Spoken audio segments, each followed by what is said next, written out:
Hello and welcome. It's good to see Morning. everybody today. McKaylee, there's Richard Otley. Wave if you hear me, Richard.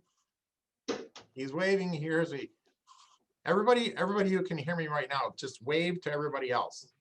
Is there some way we can get a picture of this? Like, yeah, everybody waving. Well, you're recording it. Yeah, there you go. I love it. You know, this is going to have to, except Julie, you weren't waving. Were you waving too? All right, everybody, I need everybody waving, okay? Everybody waving, there you go. Thank you. That's going to be part of the year in review. It's good to see everyone today. Jeff Boswell, how are you? Yeah.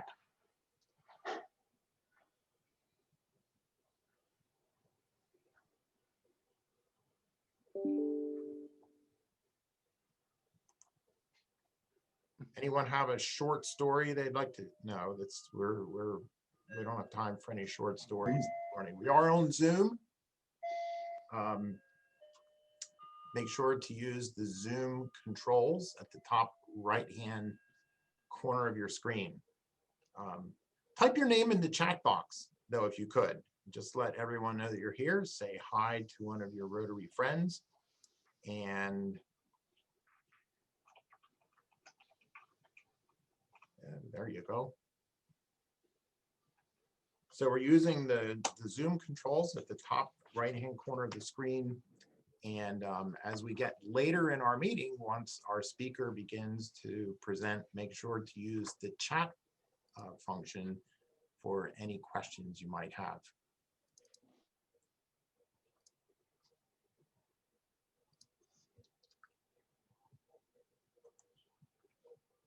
You can ring the bell at any time, Madeline. Well, happy Monday and welcome to the Rotary Club of Harrisburg, club number 23 in all the world. We're connecting business and community leaders to make a difference is what we do.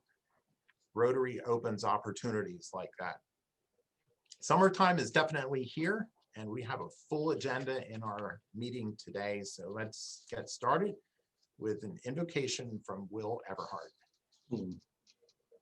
Good afternoon, and let us pray. Thank you for the gift of peace. May people learn to resolve their differences by negotiation, not confrontation. Thank you for the gift of good health. May we always be aware of and helpful toward those less fortunate. Thank you for the gift of friends. Let us remember how lucky we are to have someone who cares about us. May we always remember that many of our neighbors go to bed hungry for the peace, good health, friendships, and food that we all too often take for granted. And remember, be strong when you are weak, be brave when you are scared, be humble when you are victorious, and be badass every day. Amen. Thank you, Will. Adeline, what do we have on tap today for our opening song? I know a lot of us are missing Miss Norma's piano playing. And so we're gonna listen to Norma play Let It Be.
That was beautiful, Norma. And Norma, if you're on the call today, just, our virtual applause for sure. Thank you so much. Join me in the Pledge of Allegiance, if you could. I pledge allegiance to the flag of the United States of America and to the republic for which it stands, one nation, under God, indivisible, with liberty and justice for all. And the Rotary four-way test. Join me if you could, of the things we think, say, and do. First, is it the truth? Second, is it fair to all concerned? Third, will it build goodwill and better friendships? And fourth, will it be beneficial to all concerned? Let's keep that four-way test front and center as we go through our week. Well, a great big thank you to Ski for taking minutes in today's meeting. Please remember the four-way test as you're doing that, Ski. Oh, and a great big welcome to all of our members. Thank you for your attendance today. I do note a couple of new Rotarians, I think. Welcome if you're new to our club. And if you're visiting today, or if you're not a Rotarian yet, but you'd like to really learn about how to make that happen, you can reach out to myself, you can reach out to Adeline, or go out to our website and download a membership application. Well, a couple of opportunities for being involved as in some of our events coming up. We are going to be at the Arts Fest on May 29th. And if you volunteer to be a part of that, you'll be using an app to help count the folks that are attending. Rotary volunteers will either be at the entrance or the exit. Click on the button there where it says, or can you go back to that slide, Adeline? So, this is a picture of the events calendar on the Rotary Club of Harrisburg website. To get signed up to be part of this event, just click on that blue button that says volunteer at Arts Fest. Service on a Monday is coming up on June 7th. And if you'd like to be a part of that event, make sure you get your RSVP in by tomorrow, Tuesday, May 25th. So we need a count for the folks that are going to be attending that event. So please bounce out and click on the button, Service on a Monday, CCU Golf Outing, to get RSVP'd by tomorrow. As we prepare for in-person meetings, again, many of our members have said they'd really like to have an option to join the meetings virtually still. To make a virtual option a reality and to make a really high quality virtual experience, we need an incredible tech crew. So if you're an incredible person and you'd like to be a part of that kind of crew, make sure you reach out to President-elect Matt Staub to be a part of the tech crew.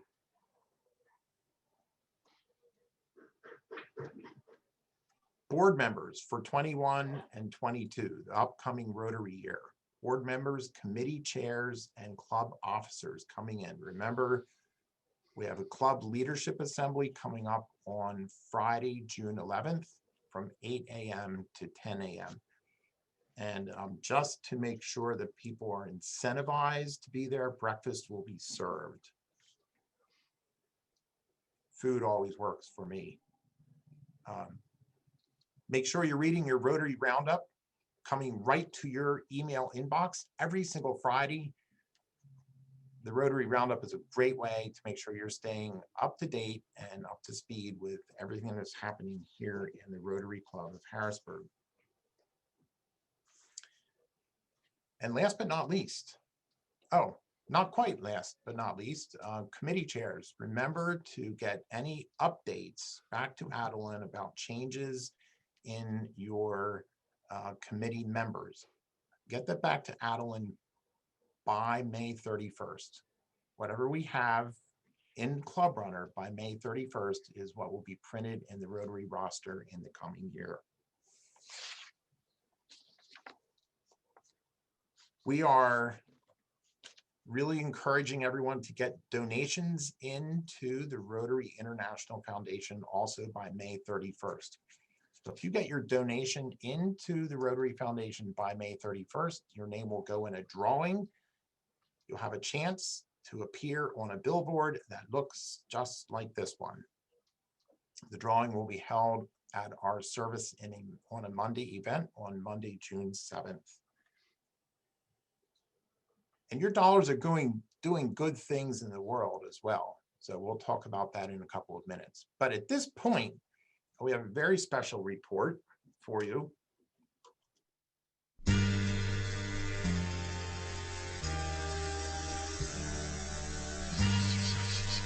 We're now presenting your Rotary Club President-elect, Matt Schwab.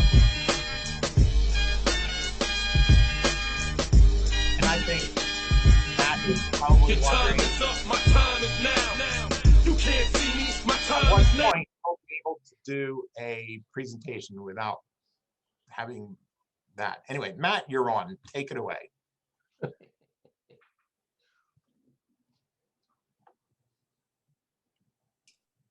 There we go. Got myself unmuted. Thank you for that, James, and hello, everyone. I definitely thought this was what would be categorized as an announcement, not something worthy of a fireworks display. But, you know, when you work with James, you get what you get, and I think he just likes doing that more than anyone else. So let me start by saying we're just extending a very, very heartfelt thank you to everybody that has given feedback on the survey that went out recently. It was far and away the most robust response that we've gotten from our club members to a survey in the last 5 or 6 years by at least 3 times. And it has been very thought-provoking and very good for the board to have that input on the Monday meetings and how we're going to get back in service, get back to doing things in person. First, we're starting up in July here, going back to the Hilton for meetings. There are 2 what we think are sort of no-brainers that we're implementing as we do that. The first is, as James just mentioned, a virtual option for anybody that can't attend, isn't comfortable attending. We don't want to make people feel like they have to come back at that point. But also just in general for people that have kids running around at home or really busy schedules, if you want to be able to attend and be part of Rotary, but you can't make it down to the Hilton, we're going to do our best to put on a high quality production there that you can view remotely. And the other one, judging by the club response, that we still think is a no-brainer to add is an expansion of the service on Monday, and we touched on that last week. Sue Ward-Diorio is running that effort, trying to get things built out in a little bit more robust manner there. So if you want to be involved in that, be sure to reach out to her. In terms of the meeting schedule, the board is seriously considering some alternatives to that. Think along the lines of taking one of the meetings throughout the month and changing the time or the day of the week, or adding an additional alternate meeting. And there was some interest in that, some pretty robust interest in that in the response from the club prior, and we would like to hear more from you on that. So we're going to be sending out a second round, some much more pointed questions with much more specifics, trying to nail down where we want to do there and get the board all the information that we need to really make that decision and really think about what's best for the club moving forward. So I did just want to say thank you again for your responses to date, and be on the lookout for more because we want to know more about what the club thinks. So thank you. James, back to you. Thank you, Matt. Looking forward to all that you'll be doing in your year as president coming up. Well, a great big thank you to our corporate members for your ongoing support. Capital Blue Cross, UPMC, Central Pennsylvania Food Bank, Hospice of Central Pennsylvania, and the Harrisburg Regional Chamber and CREDIC. Your ongoing support helps us to carry out the many humanitarian projects and initiatives that we work on throughout each Rotary year.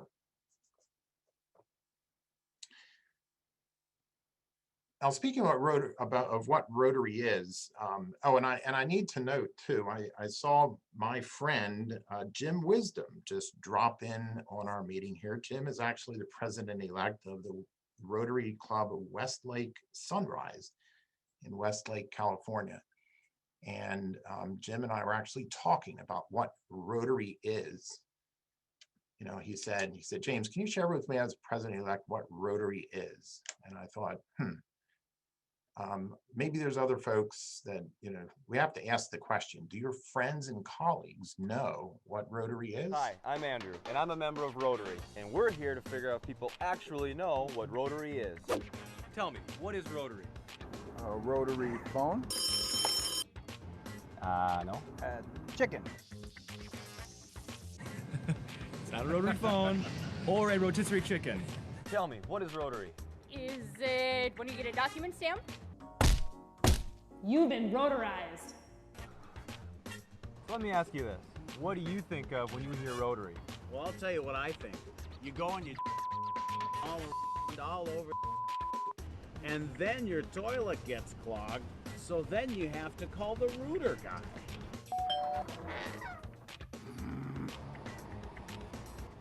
Do you know what Rotary is? Is it like a club? Yes, it's like a club. Do you know what kind of club? I picture a bunch of old stuffy men sitting around smoking cigars, drinking scotch. They're ready for you.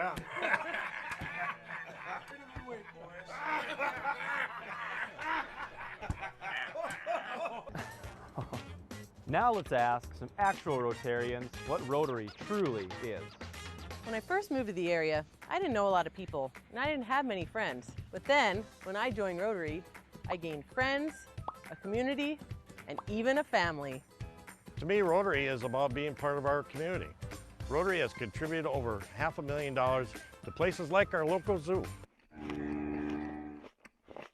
It's things like this playground. There was nothing here before. And now it's something everyone can enjoy. My favorite part of Rotary is learning something new every week, straight from the top leaders in our community. I go to Rotary feeling stressed out from work and leave feeling energized and empowered.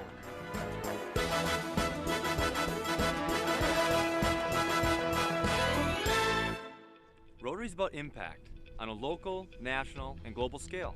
Like this ballpark for children with special needs. And helping new Americans learn English in this classroom.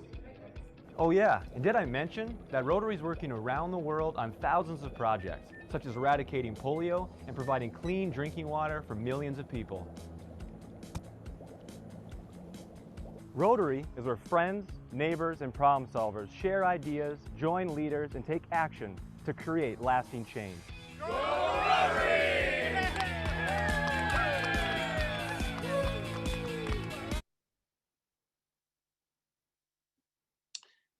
So that's what Rotary is. I asked past President Bob Saline, and a member of our PR committee, if he would take just a few minutes to share a few of the things that our Rotary Club is doing and let you know about how easy it is just to share some of those stories with your friends, family, and colleagues. Bob? Where's Bob? Bob's going to lip sync for us. There we go. Thank you, President James. And yeah, that video may have poked a lot of fun at what people think Rotary is. But I got to tell you, in my 20 plus years, 23, I think, I've heard all of those excuses, if not more, about what people thought Rotary might be, or it gave them an excuse not to join Rotary. That's certainly not the case. I have seen and I have participated. I've worked locally, I've worked regionally, and I've worked internationally on projects that go everywhere from packing those food boxes for our local food bank to putting flowers in the Peace Garden just recently. And I had the incredible joy, a lot of hard work and a lot of sweat in Haiti as we brought clean water to children. in a mountainous region that they used to have to walk an hour down the mountain and an hour back up carrying 5 gallons of water. Try carrying 5 gallons of gasoline somewhere. It's not easy. So we're doing incredible projects, almost too difficult to mention all of them in a short period of time. But I encourage you, and I have done it. I have encouraged people, friends, to become part of Rotary.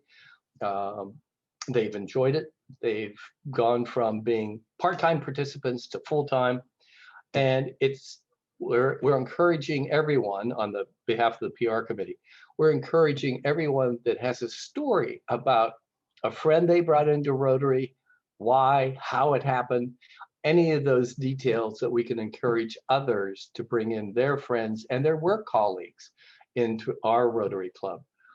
We'd like you to go to our Rotary Club website, hbgrotary.org, and post your story. Please and thank you. James? Right. Thanks so much, Bob. It's so easy. It's never been easier just to forward a story, invite someone to connect through Rotary, bring someone to a meeting, and easy enough just to download a membership application, reach out to Adeline as well. So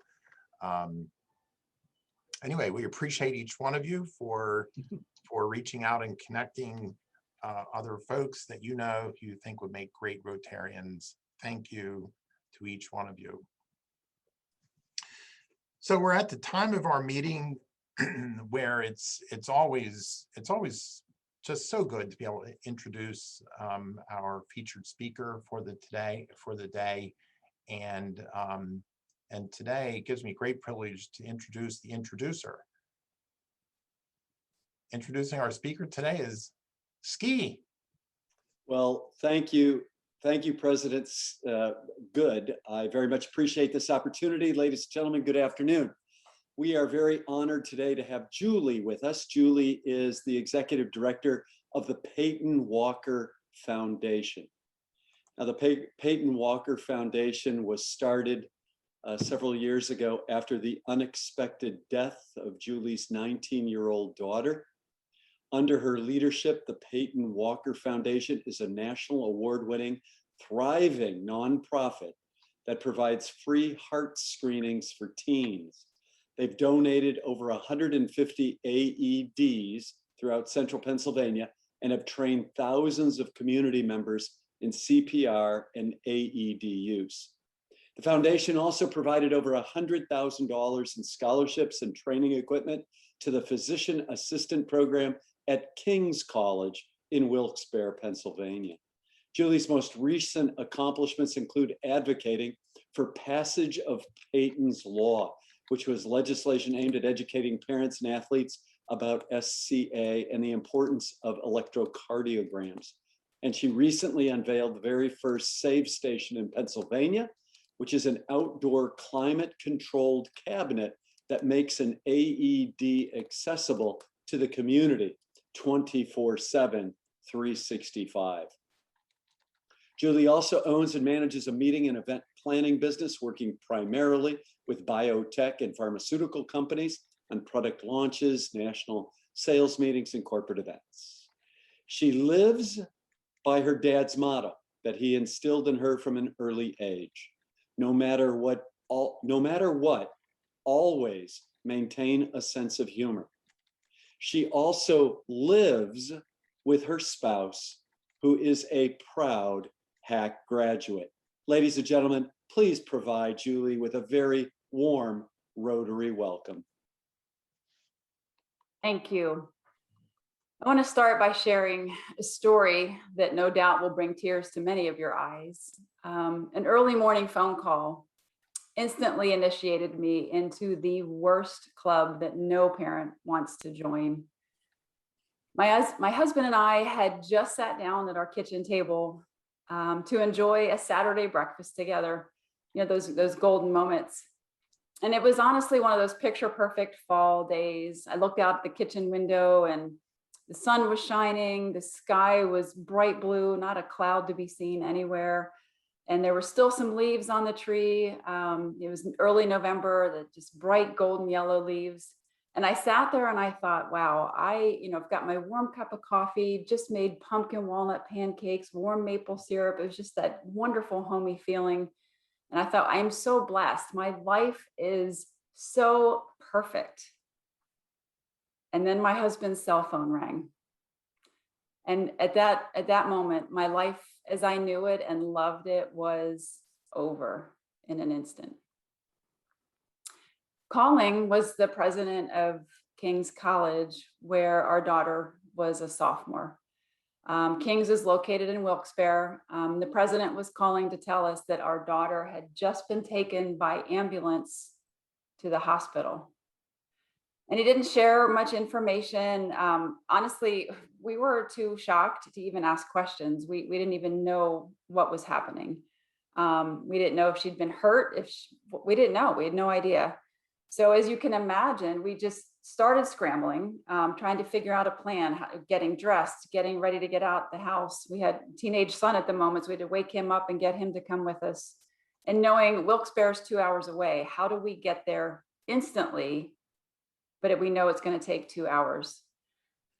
And then our phone rang again. This time it was the emergency department at Wilkes-Barre General Hospital. And the nurse was calling to tell us that our daughter had just been brought in full cardiac arrest. What does that even mean? I mean, my husband and I sat there stunned. We couldn't process what we were hearing. But somehow he knew to ask. He said, "Is she breathing on her own?" And the nurse said, "No, I'm sorry, she's not." And that's when the panic really starts to build in you. The nurse informed us and guided us. She said, please get to the hospital as quickly and as safely as you can. And I have to say, it was obviously the most longest and the most torturous 2-hour drive. And you can't imagine, you don't even try to go there. And your whole life is in this suspended mode. It's like an out-of-body experience. You want to get there, but you don't want to get there. So we pulled into the emergency room parking lot and immediately saw 2 priests waiting for us. I knew right away. And at that moment, I had to make the most difficult decision. Do I open this car door and face the worst thing imaginable? Or can I possibly stay in here, keep the doors locked, and defy crossing over into this threshold of hell? Obviously, I didn't have a choice, so I had to pull the door handle and face what was happening. We did not get to say goodbye to our beautiful, sassy, spirited, adventure-seeking daughter that day. She was gone from our lives in an instant, without warning. So we learned Peyton had had a sudden cardiac arrest in her apartment. She was actually getting ready to go work in the emergency room at Wilkes-Barre General Hospital. She worked there through King's College. She was in the physician assistant program, and her roommate had found her laying in her apartment unresponsive. She ran for help. They tried CPR. EMS arrived, but they weren't able to do anything for her. You can advance the slide, Adeline. As we left that day, a nurse handed me a bag with Peyton's belongings. And that bag sat in my living room for 5 weeks. I just could not bring myself to open it up. And I finally did. And when I did, every hair on my body stood on end. Emblazoned on that red long sleeve t-shirt that Peyton had been wearing that day in big, bold white letters, it said, "What we do for ourselves dies with us. What we do for others and the world remains and is immortal." And I was like, are you kidding me, Peyton? Of all shirts you could be wearing, this is the shirt you wear on the day you leave us. So we knew we had to do something to honor Peyton.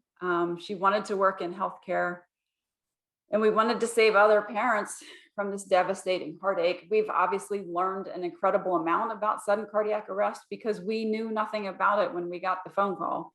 And I certainly never wanted to become the subject matter expert, but here we are. You can go to the next slide. So we formed the Peyton Walker Foundation with a mission of increasing awareness and survival rates of sudden cardiac arrest. Next. And these are two photos that really show you they're two very different things: sudden cardiac arrest and heart attack. So on the gentleman grabbing his heart, that's like a heart attack. You feel it coming on. Very different from sudden cardiac arrest. The basketball player on the floor, that's sudden cardiac arrest. You don't know it's about to happen. Next. Again, sudden cardiac arrest is electrical. So think of, you have like a little tiny electrical power station in your heart. And when you have a sudden cardiac arrest, it's kind of like you have a complete, one of two things. You either have a complete shutdown, like a blackout, or it's kind of like a misfire. Everything, the heartbeat is not beating efficiently and effectively. So that's very different from a heart attack, which is a plumbing problem.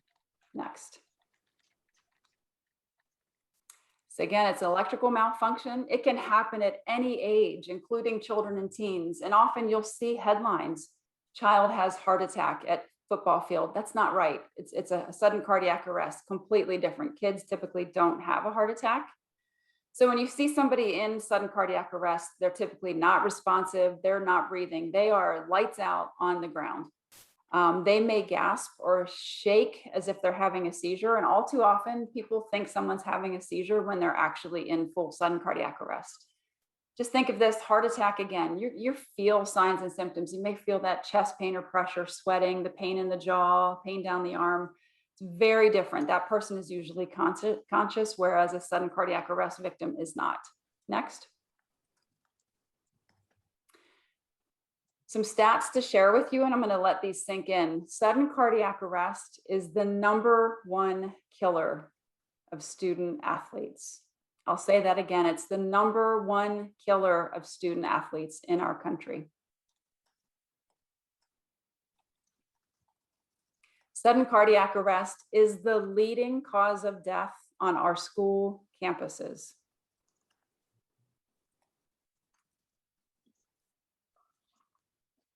And it is the #2 medical cause of death in youth under the age of 25.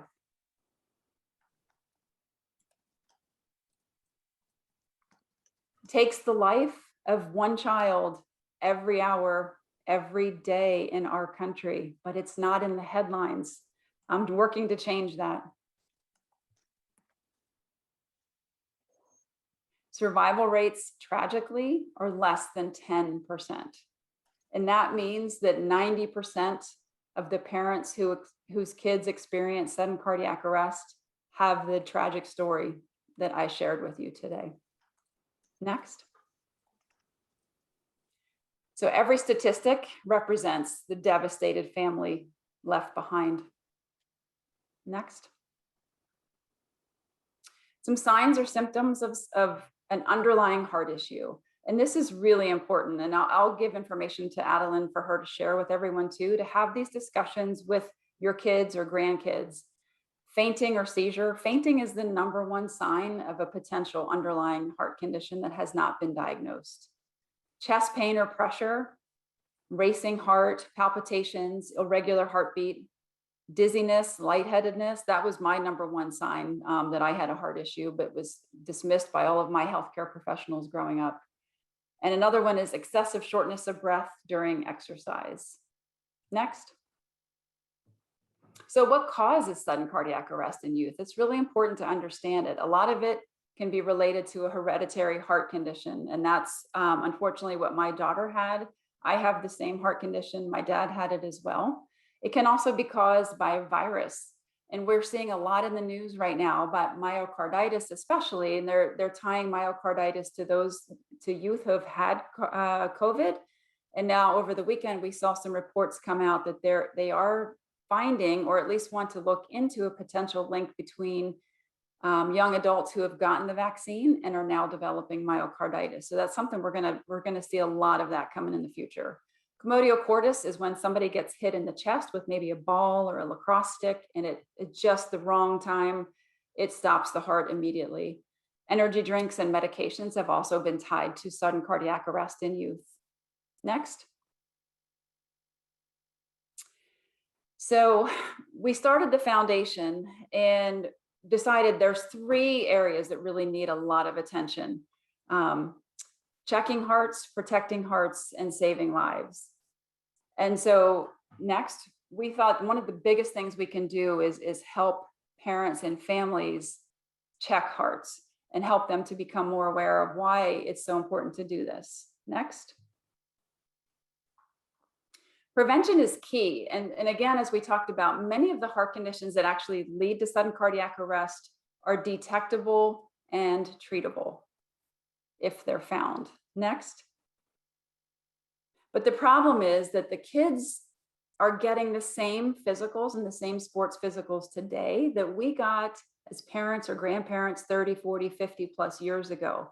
And that's what's so maddening, because in spite of all of the advances in healthcare, we're using antiquated medical systems to screen and give physicals to these kids. Nothing has changed in 40 to 50 years.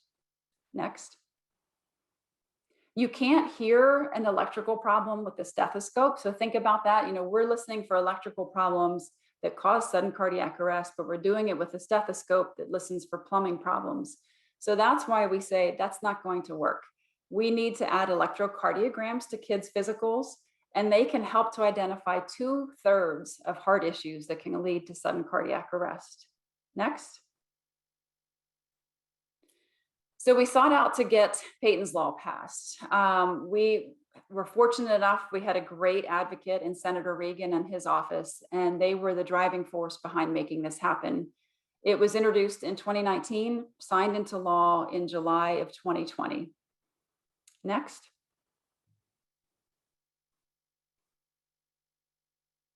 And what it does is anyone who participates in athletics and school athletics in the state of Pennsylvania, they now have information on their PIAA forms that includes information about sudden cardiac arrest, but it also adds info on there about the importance of getting an electrocardiogram for your child.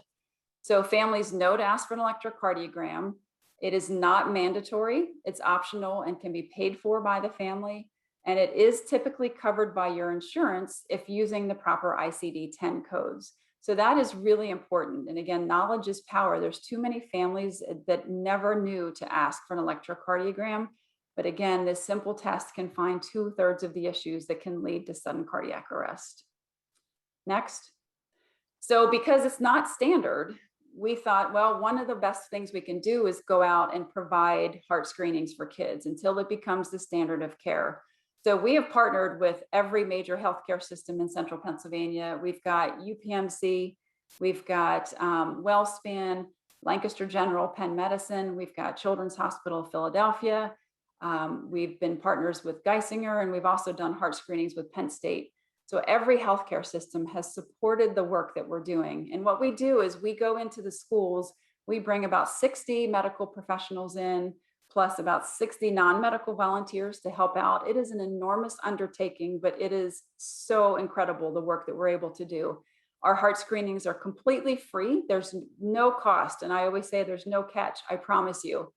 So we get the kiddos to come in. There's no insurance information exchanged. It is, you just fill out paperwork, come in, get your heart screened, and then you leave. So when kids come in, we check a couple things. We check their vitals. These are some photos from some of the heart screenings we've provided. We'll check their vitals, make sure their blood pressure is okay. And just the amount of kids we have found with high blood pressure is astonishing. We give them an electrocardiogram, looking for those hidden electrical problems. And we also listen for any heart murmurs while they're there. Next. While every kid is attending our heart screening, we give them CPR training. We teach them how to use an AED. And if there's any problems detected, we'll give them an echocardiogram or an ultrasound on the spot, again, free of charge.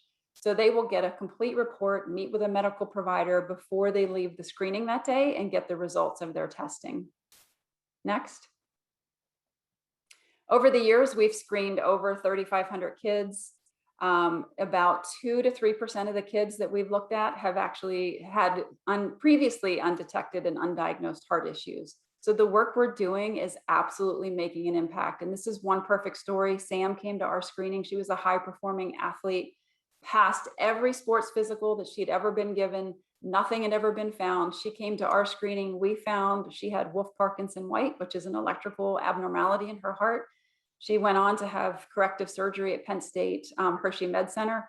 she's fine. She will never have an issue because of this, but had it not been detected in our screening, she may have experienced a sudden cardiac arrest and she might have been a statistic. Next. So if you could launch one of the polling questions, Adeline, that'd be great. Everybody get ready. We're gonna make this interactive. All right, for those of you with kids or grandkids, is there an AED available where they play and practice sports? Yes, no, what's an AED, or I don't know?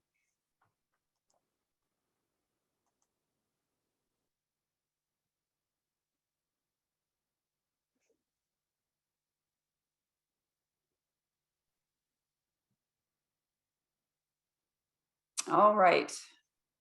So it looks like a lot of you don't know. Only 4 said yes. All right, thank you. So that shows you, yeah, we don't know. And it's important really to find out, is there an AED available where kids play and practice sports? You can close that and then you can advance to the next slide, Adeline. I'm putting her to work here. All right. I got to close that up on my screen. Sorry about that. So when someone is in sudden cardiac arrest, you need an AED to help shock their hearts to restore a normal heart rhythm. So without that electrical shock, the chance of survival is almost zero. CPR is really important, but you also need this to get their hearts restarted. So knowing where AEDs are, if they're available and accessible during practice, and that's actually more important than the games. We find there's more cardiac arrests that take place in practice time than an actual game. So find out, ask your coaches, ask your kids, teachers, whatever, make sure there's AEDs wherever kids congregate. Next.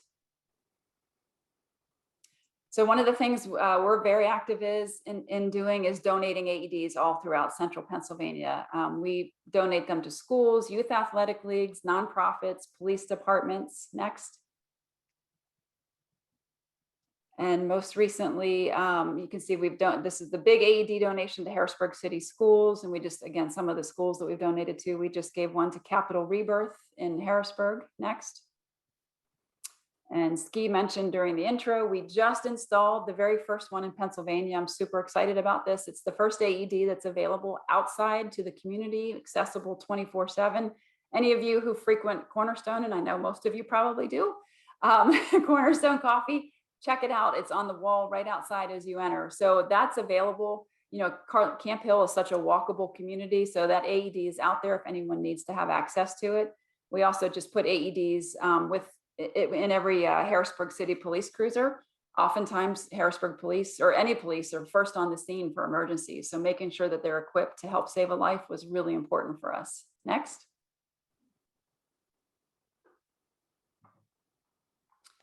So this one was really important. This was an AED that we had donated to Dillsburg Little League, and it's the first known save that we have. I keep it here with me, and I take it with me all the time in my car.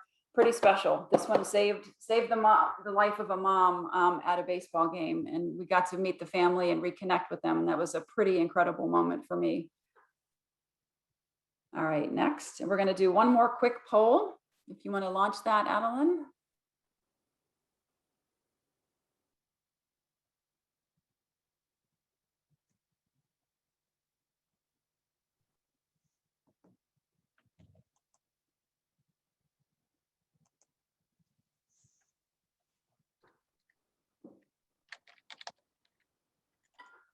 All right. Would you feel comfortable jumping in to help save someone who's in cardiac arrest?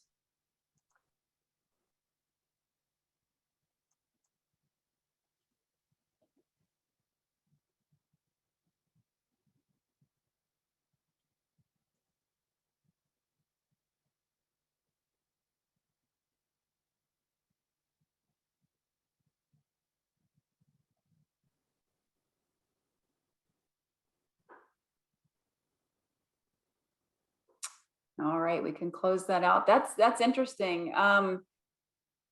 Every minute counts when somebody's in cardiac arrest. That's why survival rates are so low, unfortunately. So every minute that passes, the chance for someone surviving decreases by 10%. And typically it takes EMS 10 to 12 minutes to arrive. So if you wait until EMS arrives, unfortunately, the victim will have no chance of survival. So it's really important for bystanders to jump in and try to save someone. So you can go to the next slide.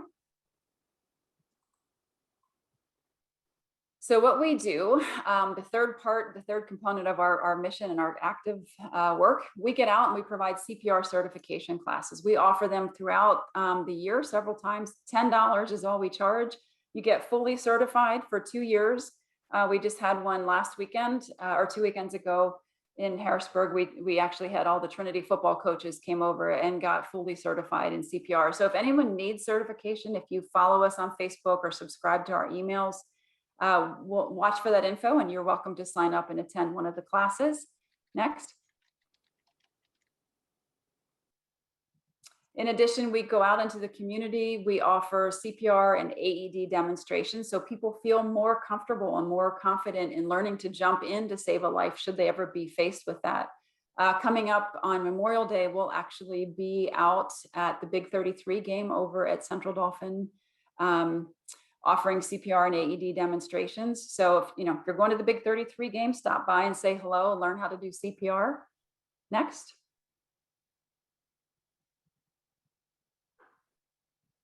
But it takes a village, honestly. I mean, the work that we're doing to check hearts, protect hearts, and save lives truly is a partnership. And I say all the time, I mean, I faced an enormous loss in my life, but I'm so blessed because I feel like, we have been surrounded by such a welcoming community. Everything we've asked for, businesses, colleagues, friends, everyone has stepped up and said, how can we help? So the work we've accomplished has definitely been the product of an entire community. And I'm so thrilled to be here because I know the Rotary Club is you're part of the village too. Many of you on the call today have somehow, been partners or supported the work we're doing. So it really does take a village for sure. Next. So how can you help? First of all, if you have kids or grandkids, screen them, get them screened, talk to your doctors about it. We're hoping to get our heart screening program back up and running this fall, back up to normal. So watch for those. Make sure AEDs are available. If you are a business owner, is there an AED at your business? Are there AEDs where your kids play and practice sports? So make sure they're readily available. Learn how to do CPR, learn how to use an AED, super simple. Sponsor a save station if that's something that might be interesting to you, like the one that we put in at the Cornerstone Coffee House. Or you can volunteer. We've always got programs during normal times when we get back up and running again here shortly. We're always in need of volunteers. So we're a fun group of people doing really, really wonderful things in the community and love to have your support on those. Next. And again, just want to thank everyone for the opportunity to share our message. And we work tirelessly to prevent one family from suffering the devastating heartache that we will live with for the rest of our lives. We'd love to have any help that anyone would like to offer, any information, happy to share that with you, be a resource, whatever we can do to work together, we're on board. But thank you again for having us today and happy to answer any questions. Thank you so much, Julie. Let's give a great big Harrisburg, Rotary Club of Harrisburg, thank you to Julie Walker. Well, Julie, there are a couple of questions in queue here. Let's just start with how long does the full certification class take? So when we do our classes, right now we're doing CPR and first aid, and it's usually 4-hour class. So you get fully certified in both. In 4 hours. In 4 hours. Yep. 4 hours. That's kind of an easy ask, I think. So regarding the save stations, how much does it cost to actually sponsor a save station? I think our pricing right now, we have a flyer and I'll make sure I get that to Adeline too, to share with everyone. Packages range, I want to say, and I don't have it right in front of me, like $2,500. Ashley is on the call. She might have that information. If she wants to look that up, and Ashley will answer that in a minute. So we'll come back to that one. Okay, we'll come back to that. While we're waiting for her, are you able to, was your child performing, was there involved in a sports activity when cardiac arrest occurred? She was not. She was actually just up on a Saturday morning getting ready to go to work in the ER of all places. So she was not actively engaged in sports. And so that's the misnomer here too, because people think it's only athletes, but sudden cardiac arrest happens to athletes and non-athletes equally. It does not discriminate from one or the other. It can happen, you know, a lot of times kids will lay down to take a nap. They never wake up, or they'll go to bed at night and they'll never wake up in the morning. And it's most likely sudden cardiac arrest. Mm-hmm. And the term, of course, sudden is exactly what it is. Yeah, Ashley, how are you doing with that little detail? She's like, I put her on the spot. the pressure is on, right? Well, while she's doing that, Julie, I know, you know, it's Julie Walker, CMP, which is Certified Meeting Planner. So your life is clearly, you know, very busy and very full. What would you say is one of the biggest challenges that you see to, you know, advancing this message and you know, really kind of getting the word out there and accomplishing what you're working at here in terms of the, you know, the Peyton Walker Foundation? The biggest challenge is probably my impatience with bureaucracy. So I am a box checker, dot connector. I am, you know, as a meeting planner, I am a logistics freak. So I want to check the box and move on. Most businesses and organizations and healthcare systems and insurance providers don't move that quickly. So that's learning to navigate that is very challenging. And that's, you know, I think Senator Reagan wanted to get Peyton's Law passed so that I would probably leave him alone. So he's like, let's get this done and we'll get her out of my hair. But that's the big challenge, is just moving things as quickly as they need to, because I see the urgency. We need to change healthcare. We need to change policy, not one more kid. Mm-hmm. Period. Not one more kid.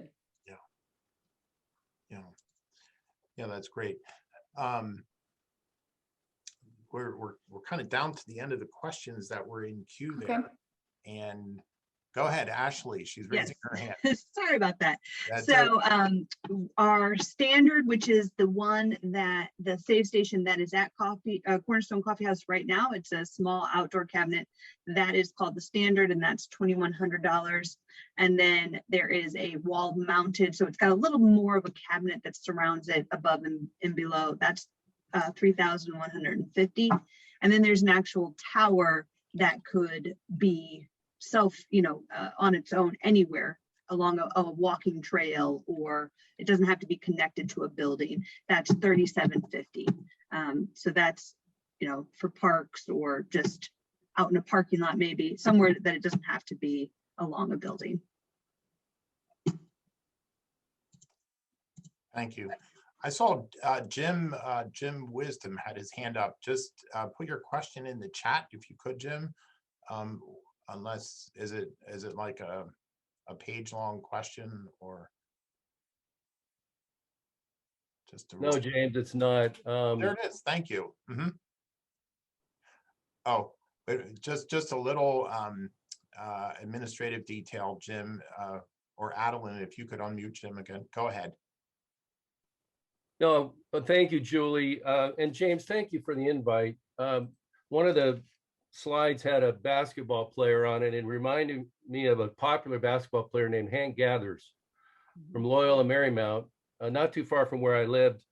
And I just looked it up. He died of cardiomyopathy. He dropped, you know, he was playing during a basketball game and died. And I don't know if that falls into the category of a heart attack or cardiac arrest. What are your thoughts? His was actually cardiac arrest, and cardiomyopathy is the leading cause of sudden cardiac arrest. So, and it often goes undiagnosed. That's the problem. We don't find it because we're looking for heart issues with the stethoscope. And you can find cardiomyopathy through an electrocardiogram typically. So yeah, so he did have a sudden cardiac arrest and dropped over instantly. And we've seen in the news, I mean, over the past couple of years, hockey players have dropped over on the ice or on the bench. Several basketball players have collapsed. So we definitely have seen a lot of media stories about this. Thank you. Yeah. All right. Any other questions for Julie? We appreciate your passion, your expertise, and the message that you're working at getting out. And thank you so much for being a part of our Rotary Club meeting here today. Let's give her. Thanks for having me. One more round of applause. Make sure to stay in touch, and we'd like to hear from you at some point again in the future, for sure. Well, thank you again to everyone for being a part of our meeting today, and we're so looking forward to getting back in person, hopefully soon here. And I know our board and our leadership team is working hard on a plan for that. I want to wish everyone a really, really nice Memorial Day weekend. We won't have a meeting next week. It is Memorial Day. Our next meeting will be a service on a Monday event on Monday, June 7th. So remember, we need your RSVPs by tomorrow if you'd like to be a part of that event. And then we'll be back here again via Zoom on Monday, June 14th with Kim Phipps from Messiah University. Make it a great Rotary week.